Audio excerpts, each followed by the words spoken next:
So this Wednesday, I was taking care of my mother. At that time, she was receiving her immunotherapy, and because the hospital forbids guardians or visitors to enter the room, my mother let me just do whatever I want while I waited, so I just went to a nearby coffee shop while doing dailies and working on a Hex and Circle video. I was minding my own business. I was minding my own Asian business until my friend Ray pinged me. You know, if Ray pings me, I know shit is about to happen, but I was composed. I tried to keep calm until he pinged me 3 times and linked me to this bombshell of a lore bomb. I was in a hospital, okay? I was in edge of screaming as loud as I can, but I don't want to be a cringe and an asshole, so I screamed internally as loud as I can and made a public comment crash out on the official video on Discord and my community post. They can't just post a huge lore bomb on a random Wednesday, okay? I know I am late to the party because a lot of lore YouTubers made videos about this already, but hey, I have a mother with cancer to take care of, and that comes first, okay? Don't worry, she's alright. She finished her chemo and she just finished her final immunotherapy. She is alright. That's all that you need to know. Anyway, you all can't believe how happy I was when this channel's big long-term theory is finally true. The Shades are thinking of rebelling the heavenly principles. Woo! Well, not all of them at least, because Asmoday is clearly on that side of rebellion, while Ronova overstepped her authority multiple times prior to her loyalty being shown in the animation. Like, look, Rhinedottir being there, and they're fine with it. Naberius' change of form, Ronova's insecurities, and even Asmoday's switch of sides, y'all can't believe how much I love this animation. Not only that, even Istaroth's VA being the same as Fenty has lore, so be sure to get comfy and be sure to get strapped in. As always, don't forget to give this video a like and comment so the channel can be noticed by the algorithm. My name is Glitchxcity and I make lore and commentary videos on this channel to keep you company. But before that, Mavuika finally gets her second rerun. Being the Pyro Archon she is, you can guess that she is the best Pyro unit and also the best Pyro DPS right now. Her banner coincides with Ian-san, who is one of her best partner right now and also the most powerful 4-star support that Genshin has released so far. If you own Kanich, they also rerun Emily, who happens to be his perfect partner, along with Mavuika and Ian-san. If you need extra promo gems to pull for them, then allow me to introduce you to Loot Bar. Loot Bar is a reliable site for a fast, secure, and super reliable top-up experience for your Genesis Crystal. With Loot Bar, you'll get up to 25% discounts compared to in-game prices. All you need is to enter your UID and you'll get your item in less than 2 minutes. They won't ask for anything else, so rest assured, your privacy is guaranteed. Just in case you're asking, Loot Bar is also available for both PlayStation and Xbox as well. The reviews on Trustpilot are very positive with over 20,000 reviews and a lot of them are showing their satisfaction after using Loot Bar. Other than Genshin Impact, Loot Bar is also available for other games as well such as Honkai Star Rail, Wuthering Waves, Celeste of Zero, etc. Click the link in the description below and register to get an additional 10% coupon that can be combined with all of the discounts. Now let's continue to the content. Okay. Alright, Jesus Christ, I don't know where to begin. Okay. Alright, so let's analyze the video first and then we can just go from there, okay? So the first few seconds are obviously the Shades. We knew that already. But these people here are basically Rhinedottir's experiments, hence why Ronova destroyed them instantly. But why, you might ask? Well, like a Hex and Circle witch she is, because she just wants to. But for real though, it's likely to trace Asmoday's whereabouts, and while they're at it, she wants to test out her new power as a Shade.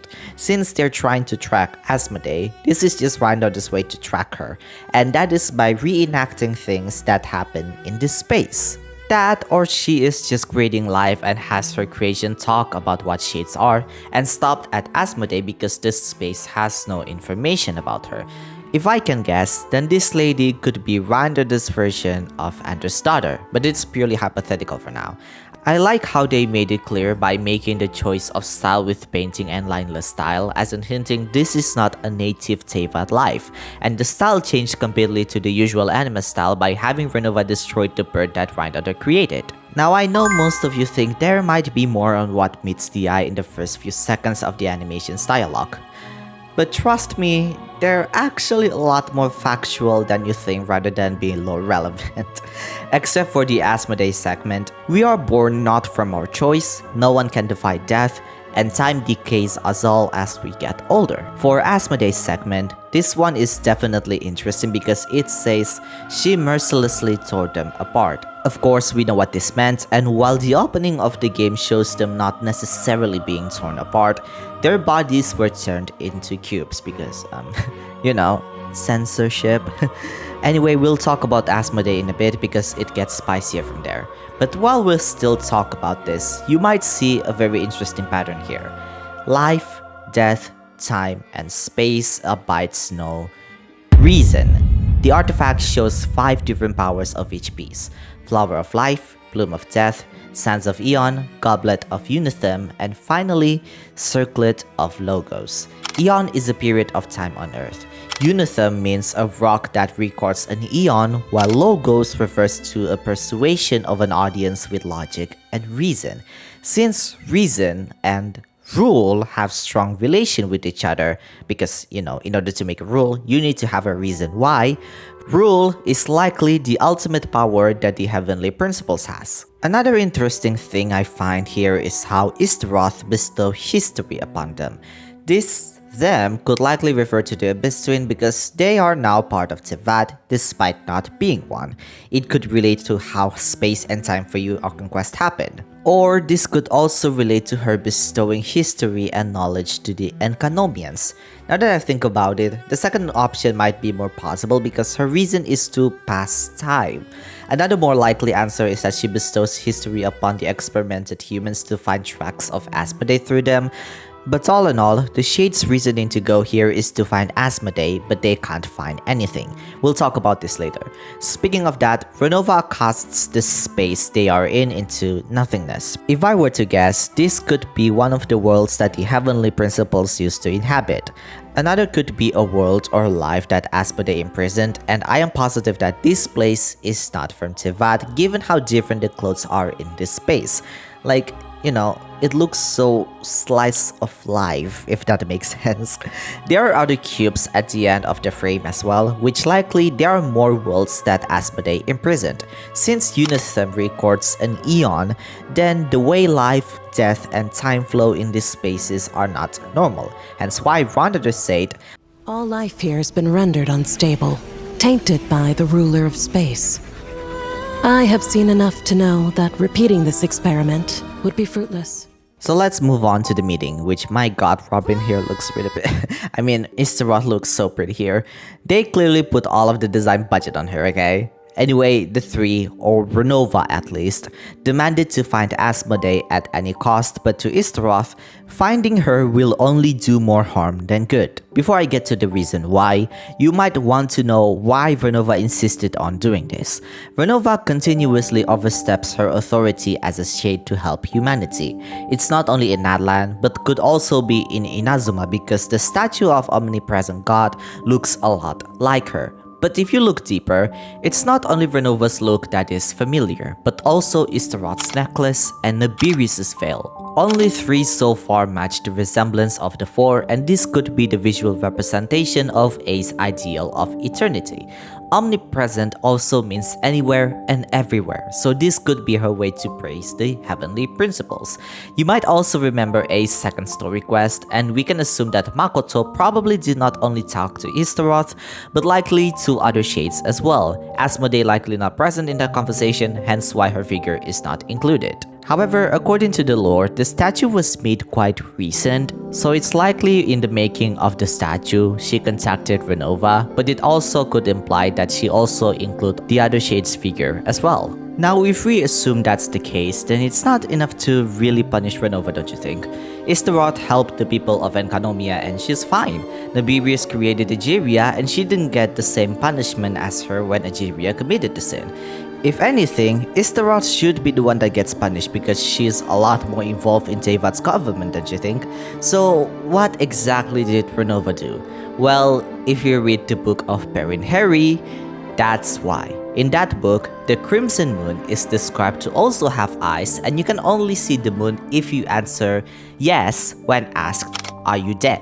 This heavily implies that Ronova once served the Kyrians at some point, and Arlecchino's design could imply her power has a lot of connection towards her.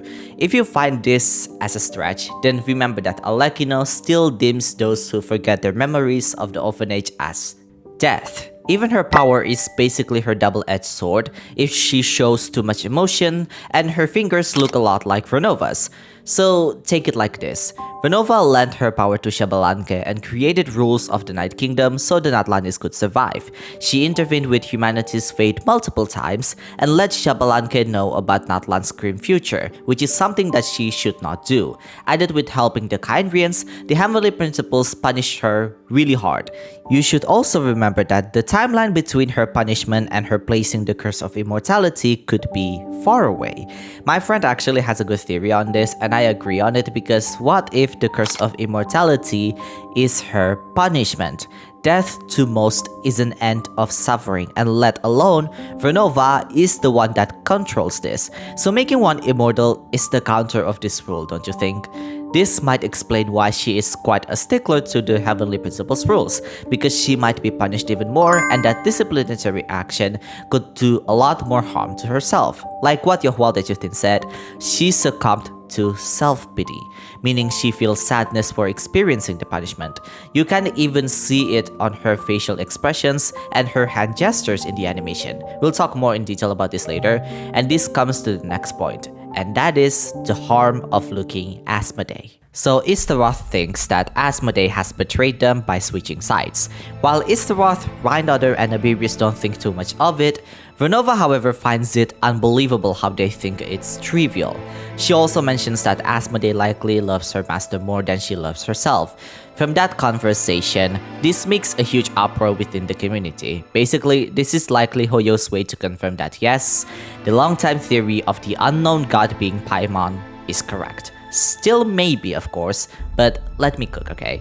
After all the shades have their triquetra symbol properly. Yes, that includes Rhinedottir, but Paimon's is upside down.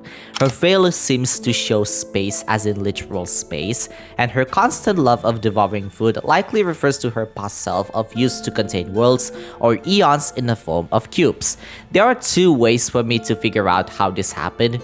First is that she likely be punished by the Heavenly Principles and become Paimon, or two, she exhausted all of her power and turned into Paimon. I believe the second one to be the most likely case here, because this concept is not new. In fact, we saw this happen before with the Greater Lord Rukkhadevata. Nahida attempted to do this herself in her second story quest, and the closest that is quite similar with Paimon is Marcosius, or widely known as Guoba, because he exhausted all of his power and thus he became smaller, and also he forgot all of his memories as Marcosius. If this ends up being true, then she likely does all of that to fool the Heavenly Principles for doing her job per se, but has her own plans on what to do with the twins. You know what's even more mind-blowing? In Risley's story quest, yes, Risley's story quest, Paimon touched a gem that lets her remember unpleasant memories. The game never showed us what it is, and Paimon never really told anyone about what it is either. So you can imagine that it's probably related to her past life. But overall, this seems to be a confirmation that Asmoday is one of the shades that openly opposes and betrays the Heavenly Principles, and Asmoday could likely be in the shape of Paimon that we see today. Of course, this is still very surface level theory, and I love how they continuously hide Paimon's identity, and when it comes to finally hint it, all of us are literally in that SpongeBob spraying in a mess moment. So the Shades are planning to intervene with whatever is happening in Teyvat right now, likely referring to the Fatui, but only to an extent permitted by the rules, because again, the Heavenly Principles are still asleep and there's no direct order by them. During their conversation, Istaroth pointed out someone is gazing at Ronova at that moment, and this person is none other than the jester Piero. Before we get into the nitty-gritty of what Piero said, apparently it is hinted that Piero might have lost his right eye because he gazed upon Ronova. Even though she is a shade or a shadow per se, she is still deemed as a god, specifically the god of death.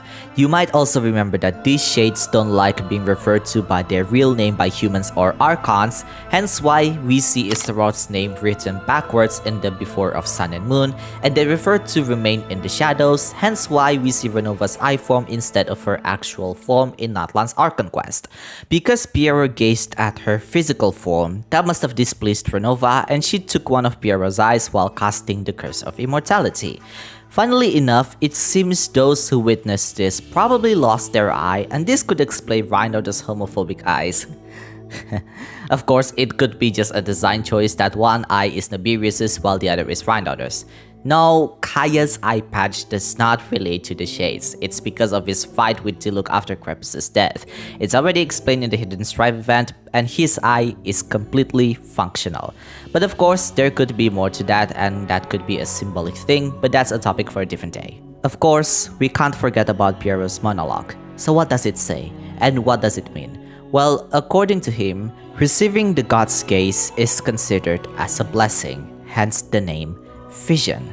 It might sound weird to you and maybe not make that much sense, but just know that vision in another language's translation means eye of God, or in Japanese that you might be a lot more familiar is kami no me, which is also translated as eye of God. Piero then continued, gazing upon them however could invite their wrath and retribution. In this case, perhaps looking at them directly is taking their vision away as the retribution. Retribution has plenty of synonyms, but the most interesting synonym is an eye for an eye, a tooth for a tooth. Curious, isn't it? When gods gaze upon you, you'll receive a vision, but if you gaze upon them, they'll take your vision away. This reminds me of Nuvalat's vision story where he mentions that when a god bestows you a vision, they'll continue to grow until they receive something more abundant at the end. In Skirk's story quest, we further learn that when someone falls, their stellar fortunas won't fall but will evolve into greater form. The story about visions is quite strange because A doesn't have the right to give visions, but in Nuvalat's vision story, it is implied that the seven do give them. However, judging from the way it's given, it's likely that the Archons do not have the right to who they can give it to, but a part of their power will be given to those Celestia deemed worthy. It seems we got further context for this, and the Shades are likely the one that gave the visions to these people. This might sound weird, but you might want to look closer at this frame. Take a look at Piero's back. Is that a vision? Do you think that at some point of time, Piero was given a vision and Ronova was the one that gifted him that? Remember, a vision is essentially a god's eye. And according to Nahida, the gods of Celestia use the visions to look at whatever the humans are doing. So you can imagine that receiving a vision means you are bound to the skies of Tevat and also being watched over 24/7 by the gods. Maybe this is the reason why the Heavenly Principles know well what the Kindrians are doing. Whew. At the end, Piero mentioned that gods have limits, which in this case, likely referring to the Heavenly Principles and their shades. We know that, of course. But what I meant is that he probably knew that the shades can't do whatever they want nilly-willy. Let's take a step back. Ronova suggests for the shades to intervene, but only to the extent permitted by the rules. In the Heavenly Principles case, they are currently sleeping. All these mean that they do have limits and the Fatui are working hard on how to rebel against them. Since Columbina is shown at the end, their plan might have something to do with her. Skirk's voice line also says that Will of the Moon, possibly the Frost Moon, is still adrift even though her body is lifeless. Columbina is an angel. Well, at least from what we know, she is an angel based on her design, a being that also worshipped the moon during the days of Hyperborea. She is likely unable to retain her physical form, hence why her glitching multiple times, and she could likely be the new moon based on the Song of Welkin Moon event. They also don't want the Frost Moon Scions to intervene, which they know that the people of Frost Moon Scions are likely aware of who Columbina is, or they don't want the moon's power to be taken by the Fatui. Overall, it's clear that Columbina plays a huge role in Outcry questline, and we might see the Pyronosis being taken during the Song of Welkin Moon patch. Also, one thing before we end this trailer analysis, Piero refers to the god as he, so the Heavenly Principles could likely be a male god, and we know his name is Phanes. What do you think? Quite an interesting analysis, no? Oh no, we're not done yet. What we just talked about was the animation analysis. I still have more things to cook, and now we're entering a deeper dive into the 4 shades and the heavenly principles. My overthinking ass is on fire right now, and I'm dragging you along with me as well. Let's get into it. But you know the gist at this point. I did a lot of research creating this video, so it'll be great if you show your support by liking and subscribing to this channel, because not only that helps this channel being pushed by the algorithm, and it also lets me know that I'm doing a good job. With that said, let's continue. After all that, we need to analyze the shades one by one. Of course, during the trailer analysis, we already analyzed them enough, and this section will talk in deeper detail what we just talked about, along with the things that don't relate much with the trailer. I won't pry you much with the mythologies and references, so we'll just talk about their pre-existing lore.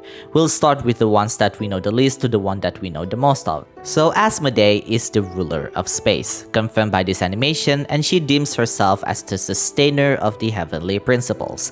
The interesting thing about her is that we don't see the triquetra symbol anywhere. You can take a look at her 3D model, and the symbol is nowhere to be seen.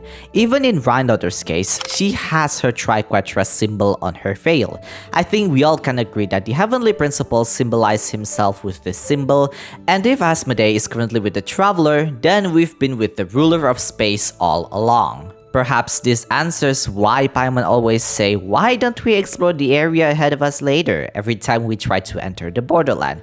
Because she needs our help and needs to keep us on track. You might even realize her design looks so familiar with the diamond-shaped hairpin and eyes. Not only that, her accessories look a lot like the ones we saw at the beginning of the game. She even refers to herself as the God of Protection to the Traveler in one of their voice lines, something that a Unithem and space would do, retain what's inside of it. Don't you just find it interesting how it all goes full circle? Of course, let's all assume that she is not Paimon. Then who is Asmoday's new master?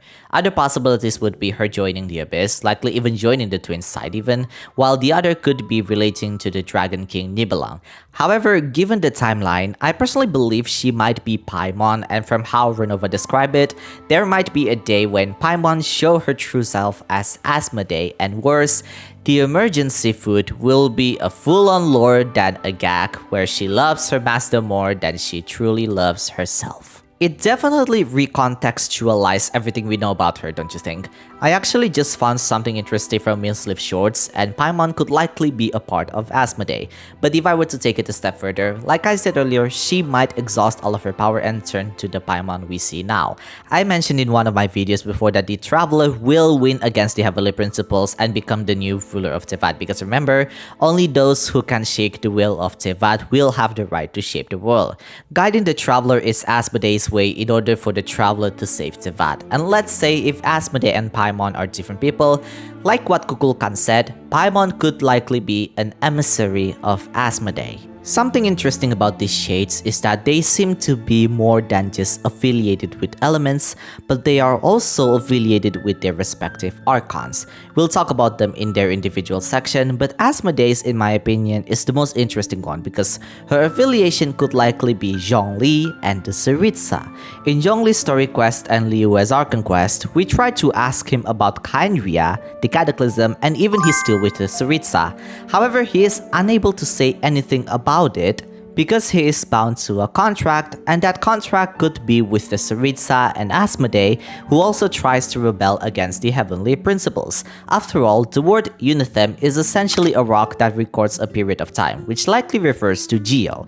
And if we take a look at the slime theory again, both slimes create shields after a certain period of time, so the Tsaritsa herself could likely have power that creates a shield. Overall, what you need to know is that Asmodee is the unknown god, the ruler of space, and also trying to rebel against the heavenly principles herself. You can take it with a grain of salt that Paimon is Asmodee for now because Paimon's lore is still very surface level, but that said, I also want to mention something interesting, and that is how the false sky is weakening. According to the Wings of Fist persisting, the skies of Tevat starts to weaken, and we even see Malvika shatter the false sky herself. Asmoday's absence could be the main reason why this is the case, because she disappeared and she even rebelled against the heavenly principles, thus there is no one that can retain the sky. If I were to guess, she likely met Alice to sustain the false sky for her, and oh my god, I only want to add an additional point only for me to have a eureka moment while I'm writing the script. Just so you know, I was ready to wrap this script, but I wanted to add something for Asmoday's section because it felt too short, only for me to have a last minute theory and realization. So remember the summer events? Don't you find it so weird how everything always relates to Alice before we enter a new region? Weirder still, all of them are foreshadowing what we can expect in the next nation we visit. Look, at this point, I believe that Alice's title as the sustainer of the world's borders was her deal with Asmoday, and the Hexen Circle witches are made to also do just that, be the world's gatekeepers. If the traveler needs to save Tevat, then what if Asmoday creates a deal with Alice to guide them to the right path? Every single Hexen Circle witch helps the traveler at some point, and Nicole is the perfect example of this, given she continuously enters the traveler's mind and guides them with her hints. So all this time, the Hexen Circle don't have affiliation with the heavenly principles, but their affiliation is to the ruler of space, Asmoday. From this point on, we're going to talk about the characters we know a lot about, and we'll start with Naberius and Rhinedottir. I only put this as second we know the least of due to Naberius, but I would say we know a bunch of these two already. As you can already guess by now, it's unbelievable that Ronova, Istaroth, and Naberius tolerate Rhinedottir for being there, let alone as someone who they punished, one of the most notorious figures in Tevat, and also one of the figures that made Cataclysm happen in the first place. The way Rhinedottir says Piero might have moved on already is so cruel because all this happened because Piero... Okay, to be fair, she is not the only one, but you get the point, alright? The way this conversation goes is interesting because it seems Asmoday is also trying to rebel and save herself. We all know that gods can die in Tevat, and likely Naberius was on the verge of dying herself. The only way for her to survive is being devoured and fused with Rhinedottir, and while she is stripped away from her physical form, she can still talk and let know of her disapproval to Rhinedottir as she pleases. Although, I would say that talk is a stretch here, more like pestering. You can think of it like Cersei and Anaxa from... I'm sorry. You can think of it like Cersei and Professor Anaxagoras from Honkai Star Rail, and it could be just like that with these two. Even though they're merged, if one leaves the body, then both might die. Also, from what I get, it seems this is Rhinedottir's body, and the only thing that fused with her are the eyes and their clothes. If you look at Naberius' form prior to Rhinedottir's appearance, she looks a lot more like Furina, and this makes a lot more sense than you might have thought, because Naberius is essentially Furina's grandmother. Naberius created the Primordial Sea and is essentially where life was created. Egeria, the first Hydra Archon, was created by Naberius along with the Oceanids, so it's not a complete surprise if they are created with a figure that looks like her. I mean, come on. Furina literally looks like Focalor because she splits herself, and even Egeria's hair looks a lot like Focalor but with darker hair. This makes you question, why was Naberius' heart just lying there then? Like, it's just in a dungeon sitting pretty while waiting for someone to eat it. Well, there are plenty of ways to look at it, but there are two things that might be the case. Aside from dying, Naberius' heart could also be an important part of the Primordial Sea. Judging from the timeline, we can guess that Naberius' heart could likely be the replacement after Egeria's death during the Cataclysm. Think about it, alright? Egerius' heart is essentially the core of the Primordial Sea. So what happens if the host is no longer alive? Someone has to replace it, right? And who can replace it if it's none other than Naberius herself? But that sounds a bit too obvious, don't you think? So let's think a little bit deeper. What if Naberius was also punished? If you remember, Egerius' sin was creating life without the heavenly principles' permission by injecting primordial sea waters into oceanids in order for them to turn into humans. Egeria did not receive permission to create life from the heavenly principles, but what if she did receive one from Naberius? Egeria was punished, but what if Naberius was also punished as well? From the way the shades are interacting, it's quite a subtle hint that all of them have a history of rebellion, and Naberius' case could likely relate to her creating life. In fact, Egeria's punishment was a flood that would dissolve everyone, and the opposite of life is of course death, and her punishment was death to her creations. This is where Rhinedottir came into play. Being a sinner, she of course craves power. Upon finding Naberius' heart, she has to eat it for her crazy experiments, and we obviously see her do just that in the animation. I find it so weird how eating her heart is the first thing that came to mind, but I don't know. But I do think eating Naberius' heart means she has to pay something in return, and that is to become the new ruler of life. Because if you think about it, this could be the likely reason why both Ronova and Istaroth were fine with Rhinedottir being there.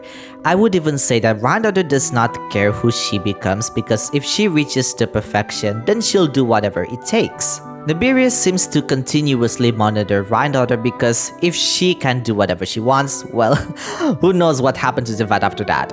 She even has thoughts of rebelling against the heavenly principles, and Naberius has to remind her of her place.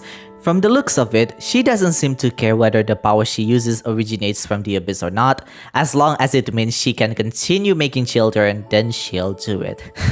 If one day Genshin makes an April Fool's parody, then my strange addiction with Rhinedottir sounds like an amazing idea. Since Rhinedottir and Naberius are affiliated with life and coincidentally their power is tied to holograms, then it's likely that Naberius is also affiliated with Dendro Archon. Even her eye shows a symbol that looks like Nahida's clothing. This might explain why Dendro is heavily associated with holograms instead of actual plants, and even characters related to plants in their design still looks more like light than actual botanic beings. It kinda makes sense now that I think about it, because Irminsul is basically a huge database of Tevat, so it's not a complete surprise if data and hologram are the main theme of Dendro.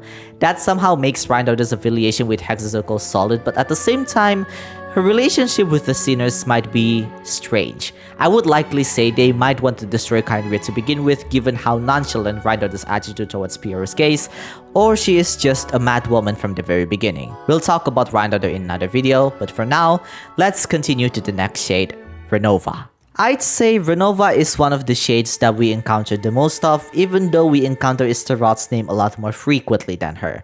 But that said, I would argue that Ronova is the first shade that dares to oppose the heavenly principles, multiple times in fact. I already explained her obedience and stickler to the rules personality, but the one thing that I haven't talked about is her role in Khaenri'ah.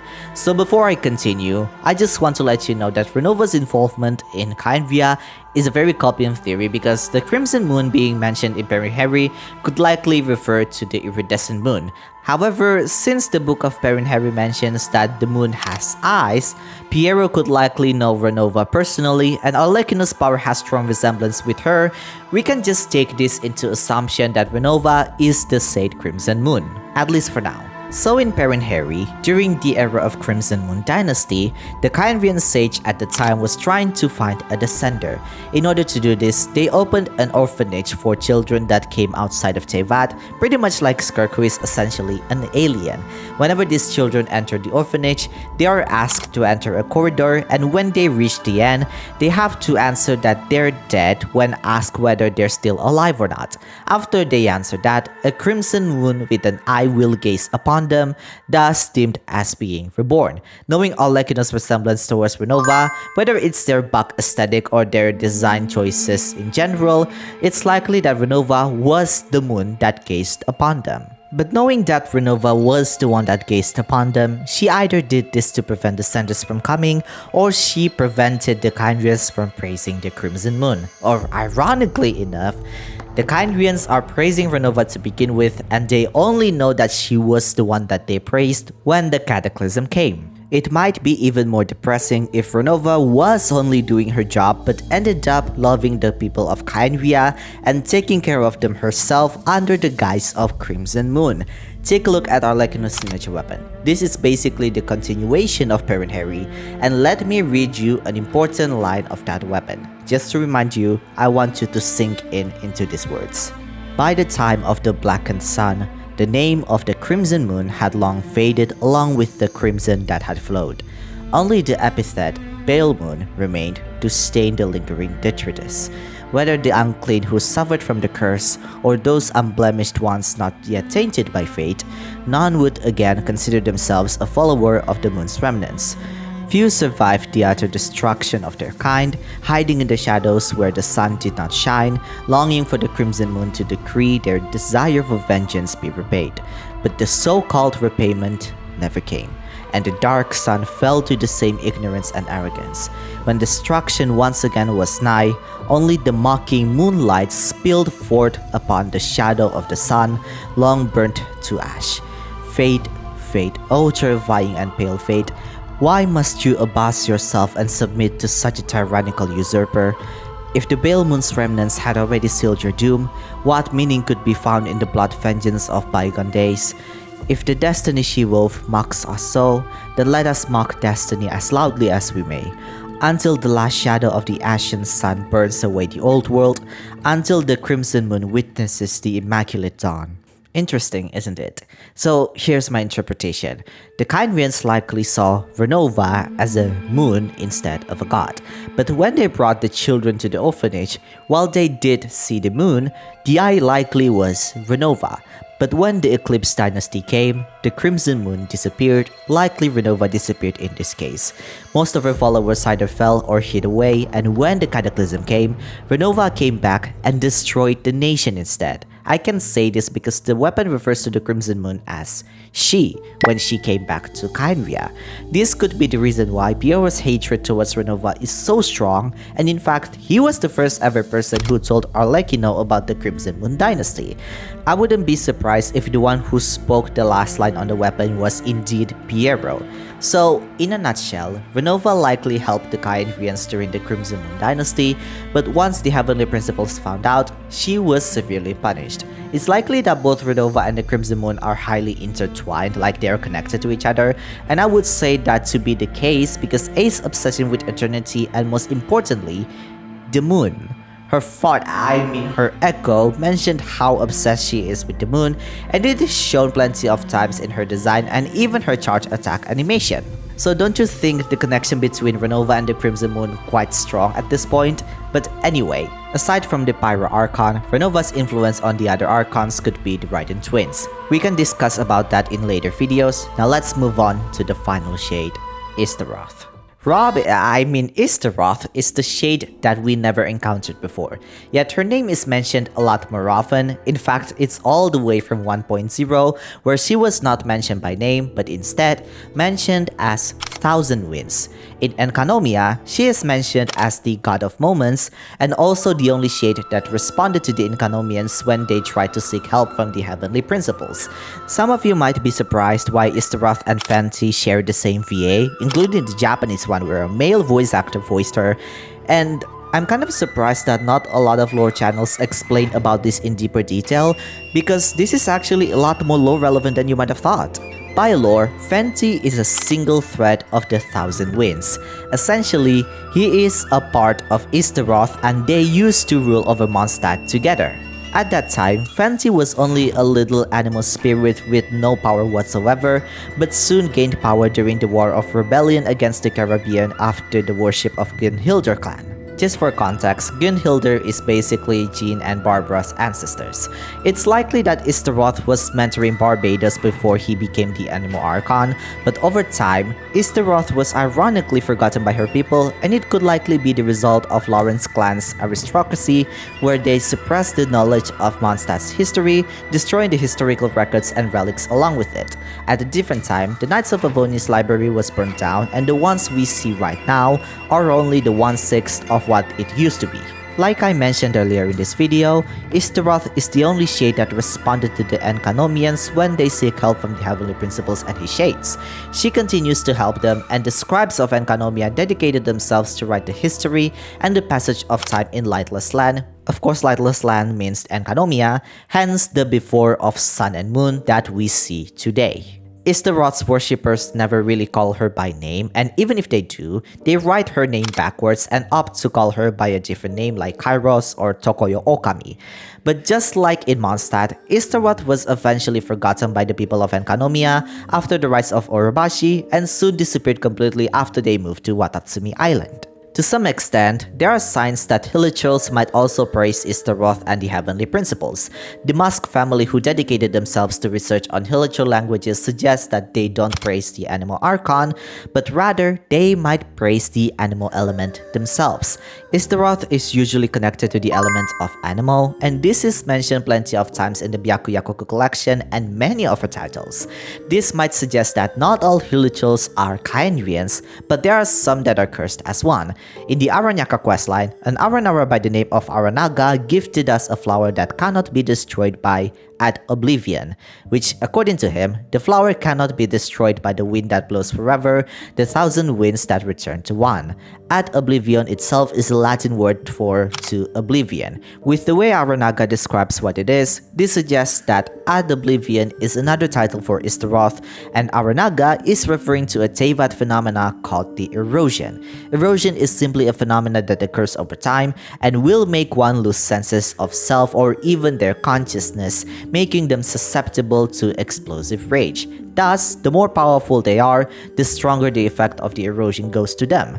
Ashtaha is one of them, and this is one of the reasons why Zhongli decided to step down from archonhood because of the erosion. Ei also created the Shogun puppet to retain the stagnant eternity in Inazuma, and her reason to eternally meditate in the plane of Euthymia is to prevent herself from being eroded. She even goes as far as to let the Shogun puppet attack her if her ideals of eternity changed, hence her second story quest. With that in mind, it's likely that Istaroth's role in Teyvat is not only to govern the time, but also the one who created the erosion. We also need to talk about her attitude, and my god, her voice is so pretty. I can't believe it's the same person who voiced Fenty. Like this line over here. These meetings are just a formality. Does it really matter that only 3 of us are here? Oh my god.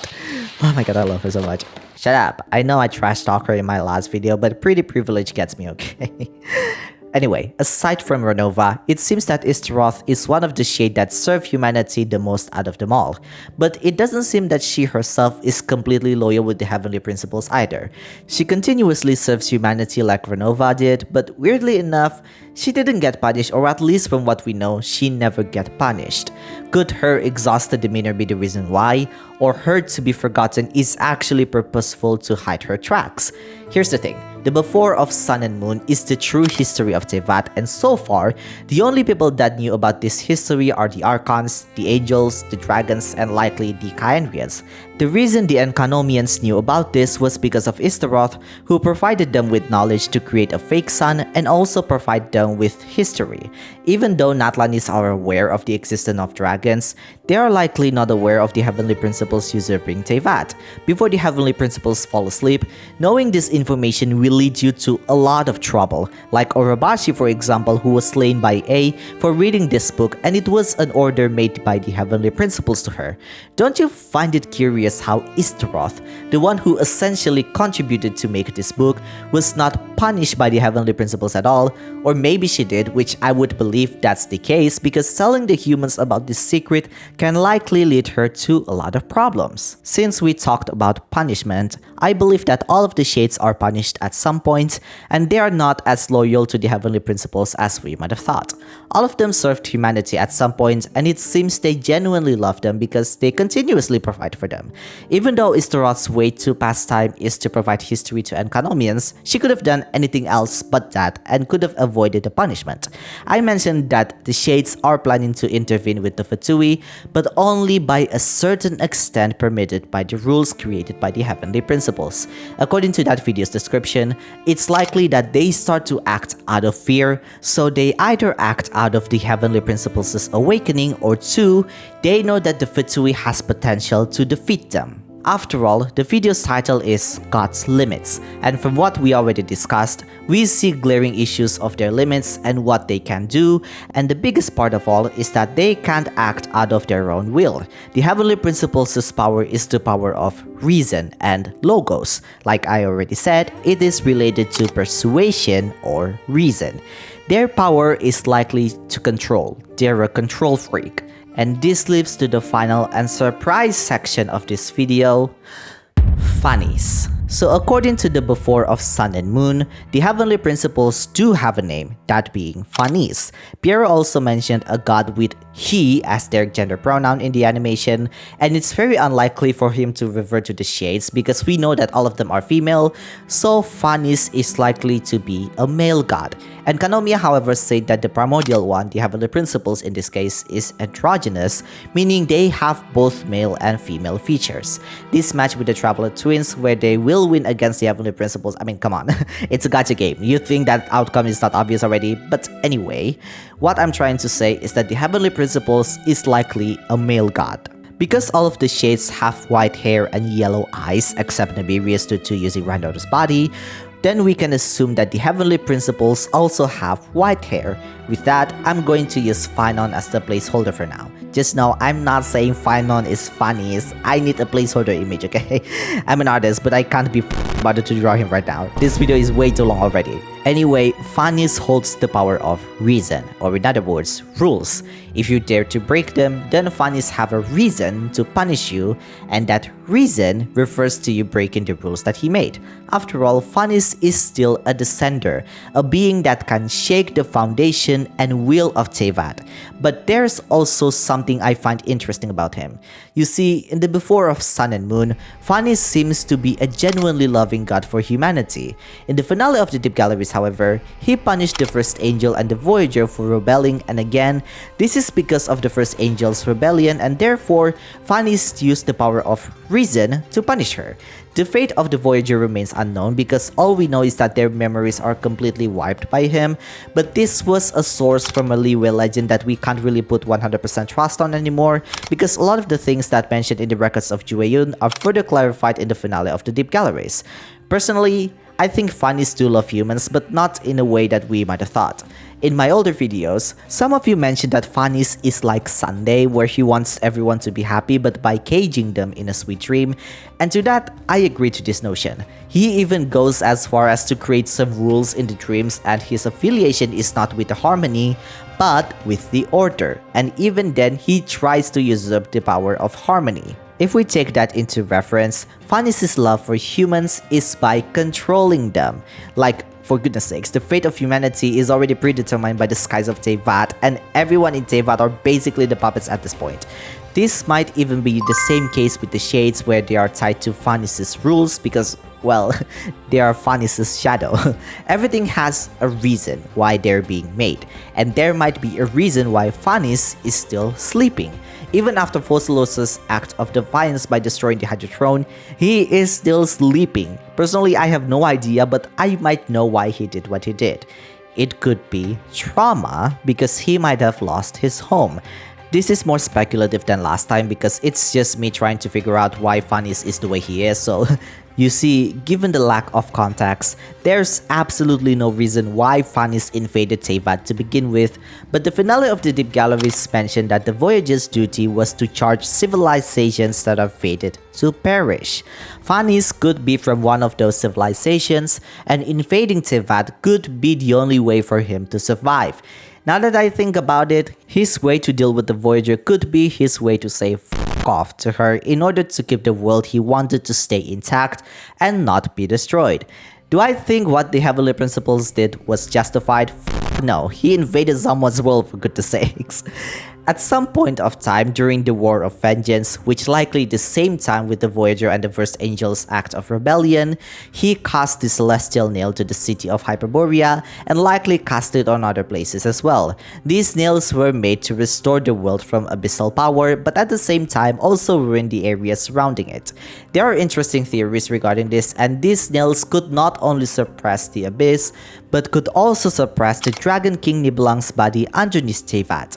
This theory is quite popular recently, where the location of these nails are quite specific when it comes to its placement, since these nails are said to have been cast simultaneously after the War of Vengeance. These nails could likely be there to weaken the Dragon King Nibelung, and what they're suppressing are not just the Abyss, but also Nibelung himself, who is already corrupted as per the finale of the Deep Galleries. So in a way, Phanes is doing his best to presumably protect humanity, but if you ask me, at what cost? The Shades hate him, and so are the Archons, where they grew bitter of him. In my opinion, Phanes is a very interesting entity, and since Notcry exists to fill us with lore, we might learn more about him along with his ambitions later on. Overall, I would say this animation has opened up some interesting theories and speculations, and I, for one, tried to avoid creating long videos like this because I'm just that excited, and look at where we are now. In any case, dinner is served. Let me know your own theories in the comment section, and I'll see you guys in my next video. Tjana!